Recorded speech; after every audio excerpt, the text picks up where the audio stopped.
آج وقت عصر پہ مسجد گیا تو نماز پڑھنے کے بعد کچھ دیر روتا رہا، لیکن کافی دیر چپ بیٹھا رہا۔ آج ایسی حالت تھی کہ اندر تو دردوں کا طوفان برپا تھا، لیکن بے بسی اتنی کہ اتنے درد کے باوجود بھی آنسو اندر ہی اندر دل کی بنجر زمین کو سیراب کرتے رہے۔ آج ایسی حالت تھی کہ درد اتنا کہ برداشت کرنا بھی مشکل تھا، لیکن اتنے درد اور تکلیف میں بھی میری زبان خاموش تھی۔ آج الفاظ ختم ہو گئے تھے۔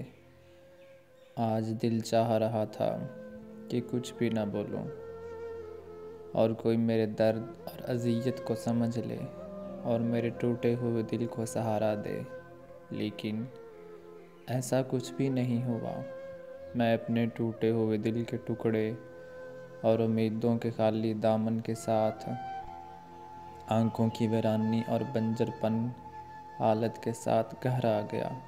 ایسا لگ رہا تھا کہ جیسے میرا دل کسی کی مٹھی میں ہے، جو اپنی مرضی سے میرے دل کی دھڑکن کو چلنے دے رہا ہو اور اپنی مرضی سے مٹھی بند کر کے میرے دل کی دھڑکن روکنا چاہ رہا ہو۔ جیسے کسی بچے کے پاس کوئی کھلونا ہو اور اس سے اپنی مرضی سے کھیل رہا ہو۔ مجھے بھی ایسا ہی لگ رہا تھا کہ کوئی میرے دل سے اپنی مرضی سے کھیل رہا ہے۔